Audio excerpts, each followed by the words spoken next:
Di sini saya akan menjelaskan tentang definisi pasar, di mana materinya terkait apa sih itu pasar dan apa saja sih fungsi pasar. Nah, jadi pasar merupakan suatu tempat atau keadaan yang mempertemukan antara permintaan atau pembeli dengan penawaran atau penjual pada setiap jenis barang, jasa, ataupun sumber daya.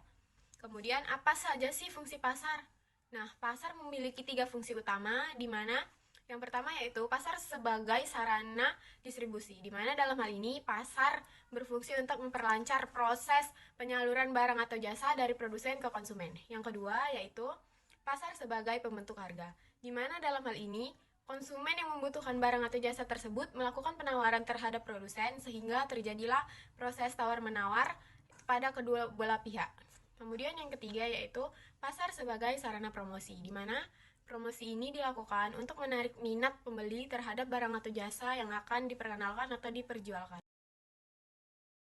Jenis-jenis pasar. Jenis-jenis pasar dibagi menjadi beberapa kategori, yaitu pasar menurut segi fisiknya, pasar menurut lokasi dan kemampuan pelayanannya, pasar berdasarkan waktu terjadinya, dan pasar berdasarkan bentuk dan strukturnya. Nah, yang pertama yaitu pasar berdasarkan segi fisiknya, di mana pasar ini terbagi menjadi beberapa macam, di antaranya pasar tradisional, pasar raya, pasar abstrak, pasar konkret, toko swalayan, dan toko serba ada. Kemudian yang kedua, pasar berdasarkan lokasi dan kemampuan pelayanannya, di mana pasar ini dibagi menjadi 5 jenis, yaitu pasar pasar regional, pasar kota, pasar wilayah atau distrik, pasar lingkungan, dan pasar khusus.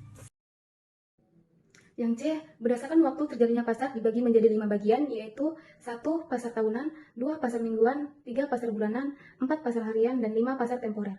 Yang D, jenis-jenis pasar menurut bentuk serta struktur dapat dibedakan menjadi 4 macam, yaitu 1. Pasar persaingan sempurna, 2. Pasar persaingan monopolistik, 3. Pasar oligopoli, 4. Pasar monopoli.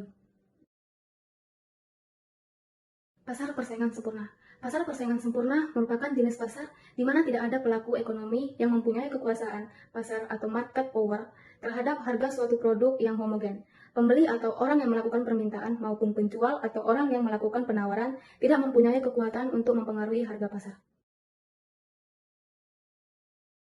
Ciri-ciri pasar persaingan sempurna. Yang pertama, perusahaan adalah pengambilan harga. Nah, artinya perusahaan di suatu pasar tidak dapat menentukan atau mengubah harga pasar. Tidak peduli bagaimana suatu perusahaan berdagang di pasar, harga pasar yang berlaku tidak akan naik. Yang kedua, perusahaan manapun dapat dengan mudah keluar atau masuk pasar. Jika suatu perusahaan mengalami kerugian dan ingin keluar dari industri, langkah ini mudah dilakukan. Sebaliknya, jika ada produsen yang mau terjun di industri tersebut, mereka bisa dengan mudah melakukan apa yang diinginkannya. Yang ketiga, menghasilkan barang serupa atau homogen. Barang yang dihasilkan berbagai perusahaan tidak mudah untuk dibeda-bedakan.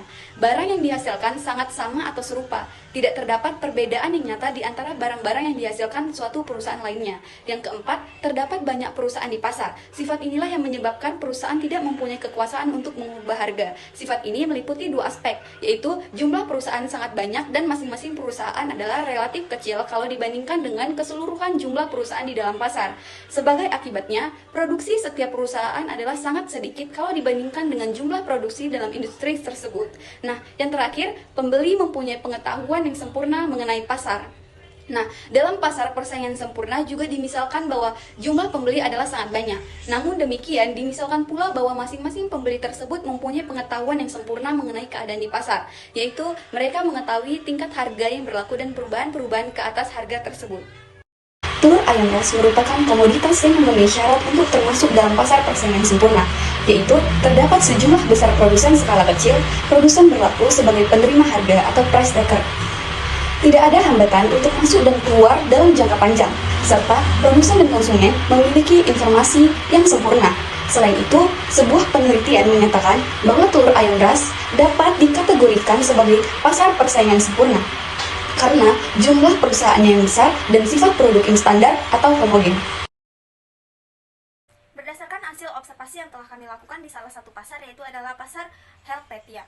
Pasar Helvetia ini termasuk ke dalam kategori pasar persaingan sempurna.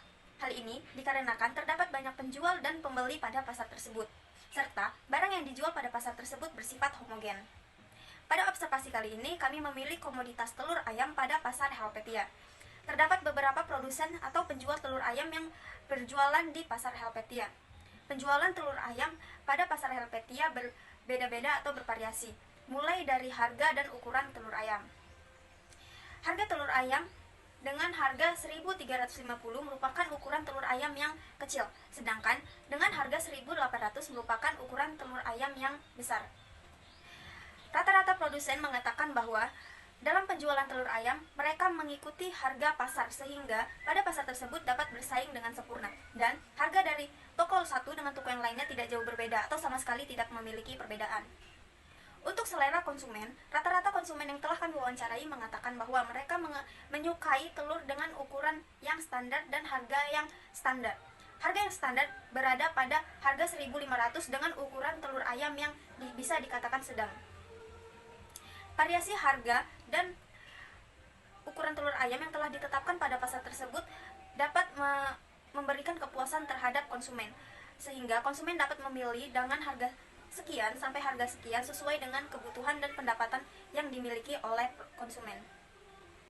Berdasarkan uraian di atas, dapat disimpulkan bahwa pasar Helvetia merupakan salah satu jenis pasar yang masuk ke dalam kategori pasar persaingan sempurna.